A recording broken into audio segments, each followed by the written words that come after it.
Thanks for staying with us. So join us on this show is an HR consultant, educator, and family life enthusiast, Elizabeth Ajetumobi. Welcome to the show, madam. Thank you very much. So, I'm excited to be here.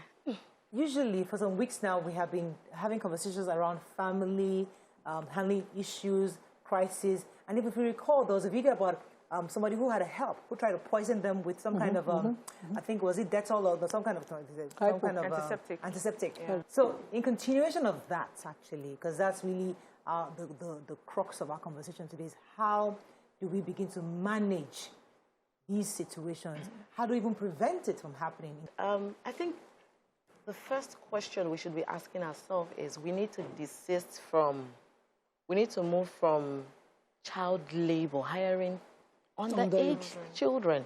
Because many times, I think that's where it begins from.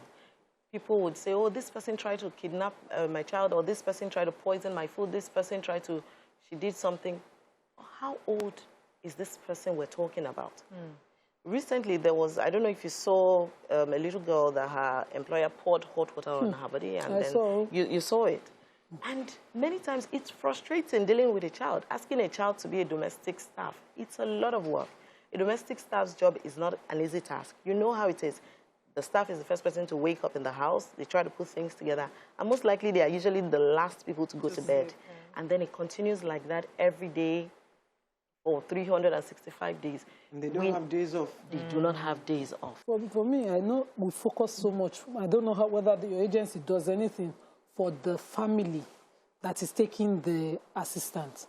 The job that you cannot do is what you're paying that person to come and do. So you put the value on how that will tell you if you're doing it yourself. Do you do any training for the families that need this staff before you give a staff to them? I know you do so much for the staff. Yes, right? So we have platforms in which we reach out to employers. These are clients of agencies. And one thing we have done in the industry, because we're trying to sanitize the industry and to standardize the industry. What has happened before now is that, everybody just does different agencies, there's no standard, no structure. Now we have an association, AHEM. We're trying to structure this industry because we're all here. Sorry, we have the industry. Which industry?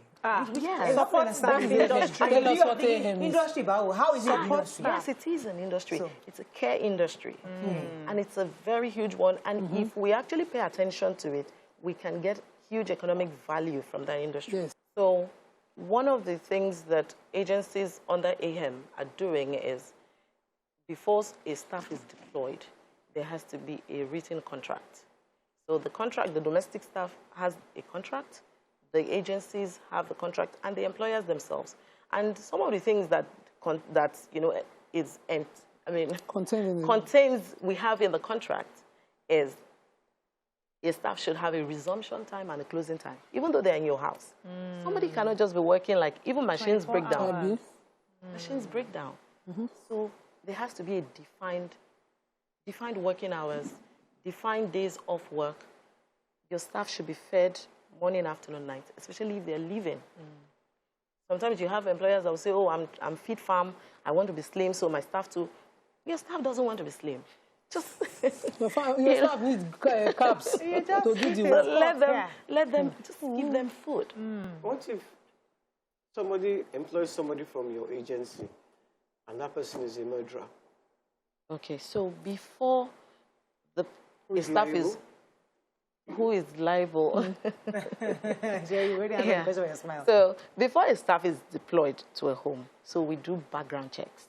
We have background checks, verification officers. So we have members of AHEM Nigeria that are verification organizations. So that's what they do. They do background and they go into people's criminal records. And then so before someone is deployed to your home, we do all those checks. To be sure so that makes you liable if you fail to find out. Yes. Yes. So one of the things that we have in our contracts is that you cannot go physical on anyone. So you need to report to the agency. And if it's something that is that grievous, we're having arbitrators, mediators now. Yes, lawyers that we work with that are guiding us to be able to channel disputes in the right manner so that people don't take the law into their hands. Somebody misbehaves and you pour hot water on the person. Hey. I mean, that is extreme.